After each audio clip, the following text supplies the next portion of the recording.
Y este tema también es motivo de análisis, por eso ya le damos la bienvenida a BTV Noticias al director de Factum, Eduardo Botinelli. Eduardo, buenas tardes, bienvenido, ¿cómo estás? Buenas tardes, Rosario, ¿cómo estás? Muy bien, muchas gracias, Eduardo, por esta participación. Finalmente se llegó a las 763.000 firmas que habilitan a un referéndum para derogar los artículos de la Ley de Urgente Consideración. ¿Y qué balance se hace de este hecho? Bueno, hemos analizado en algún otro momento cómo el vínculo entre los movimientos sociales y la izquierda, de hecho la semana pasada una columna al respecto, y acá lo que vemos es que efectivamente los movimientos sociales de alguna forma embarcaron al Frente Amplio en lo que fue una jugada riesgosa. Porque esto es como un partido que es eliminatorio, ¿no? Es decir, no hay empates. Gana uno o gana el otro en términos del impacto político que esto tenía o tiene según cuál fuera el resultado. Es decir, esto podía terminar en un nuevo fracaso para la izquierda, ¿no? Que se sumaría a lo que fue la pérdida de caudal electoral en las elecciones nacionales, la pérdida del gobierno nacional y la pérdida de 3 intendencias. Y el resultado, por lo menos por ahora, en la espera de la confirmación de la Corte Electoral, pero claramente la holgura con la que se presenta, tiene una distancia con respecto a lo que ha sido tradicionalmente el descarte, que efectivamente estaría claramente consolidado, que el resultado fue otro, fue el otro, digamos, no el del fracaso, sino más bien un impacto que termina siendo positivo para la izquierda.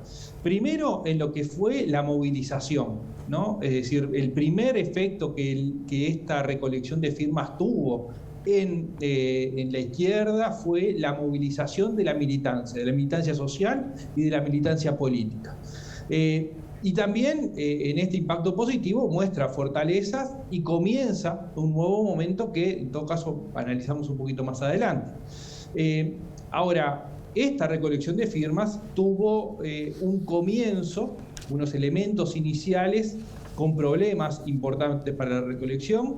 Primero por el plazo, porque el plazo, si bien es de un año, en realidad todo el proceso interno de discusión entre la intersocial, entre las distintas organizaciones sociales que impulsaban esta recolección de firmas, junto con la discusión política del Frente Amplio, llevó a que en realidad de ese año hubo 5 meses que se perdieron de alguna forma en la posibilidad de recolección de firmas por la discusión interna.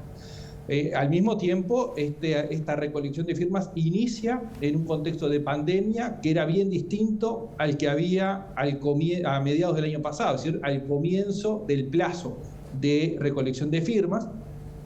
Esto en diciembre comienza efectivamente la recolección de firmas en un contexto de crecimiento exponencial de casos, de recrudecimiento de la pandemia. Y el otro problema importante que tuvo la campaña fue las dificultades para instalar el tema de la recolección de firmas en la agenda mediática y en la agenda de la opinión pública, ¿no? Y lo que vemos es que claramente en el paso del tiempo hubo un cambio realizado en la comisión pro referéndum, primero en la conformación de esa comisión en términos institucionales, una campaña publicitaria relevante, importante en los distintos medios de comunicación, una presencia en los medios de comunicación, pero fundamentalmente hay un cambio en la estrategia, ¿no? Se pasó de lo que eran las llamadas mesitas de recolección de firmas, es decir, lugares de alguna forma estáticos, donde la gente tenía que ir voluntariamente a firmar, se pasó a la estrategia del persona a persona, del puerta a puerta, es decir, ir a recoger las firmas y buscar incentivar las firmas y no solamente en una cuestión un poco más pasiva de presencia estática en las mesas.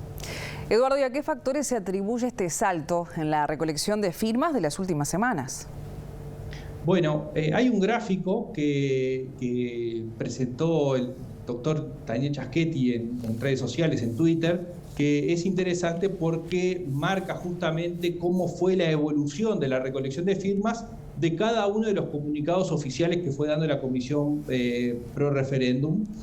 Y lo que muestra es que efectivamente las últimas 2 semanas aparecieron o se recolectaron más de 200.000 firmas. Es decir, hay un envión final que tiene 2 grandes explicaciones. La primera, que es menos conocida y que es menos impactante, si se quiere, es decir, en el efecto que tiene, es más una cuestión organizacional, es decir, firmas que se fueron juntando pero que no eran computadas por efecto de la descentralización. Ese es uno de los elementos que se manejaban públicamente. Pero lo que sí es claro es que también hubo un incremento sobre el final que tiene que ver con alguna similitud, digamos, con lo que sucedió en el balotaje, es decir, sobre las últimas semanas, con estrategias de recolección o de búsqueda de votos similares. Bueno, lo que sí es claro que, a ver, preliminarmente, ¿no? Hay que estudiarlo en profundidad, esto con el paso del tiempo, pero podemos ver, primero, que cuando analizamos los estudios de opinión pública de Factum, se mostraban 2 cosas en este tiempo. La primera es que la voluntad de firmar estaba en el entorno del 35% de la población. El tema central para los recolectores de firmas era encontrarlos y recoger esas firmas. De alguna forma había una voluntad, pero necesitaba una proactividad para recoger las firmas.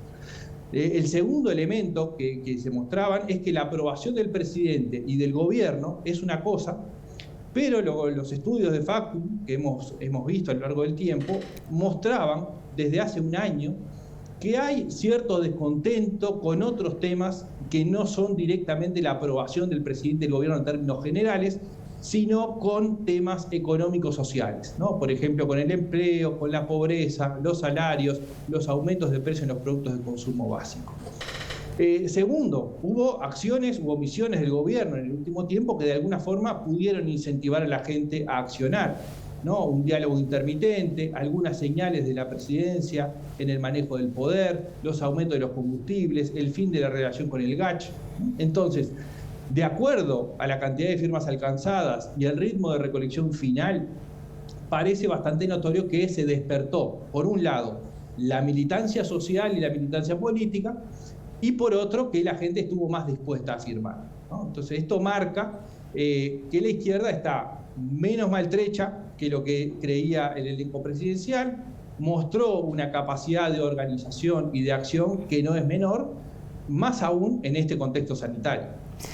Y entonces, Eduardo, ¿qué podemos esperar del referéndum, del impacto que tendrán estas firmas que finalmente se llegaron a alcanzar, pero en el tablero político?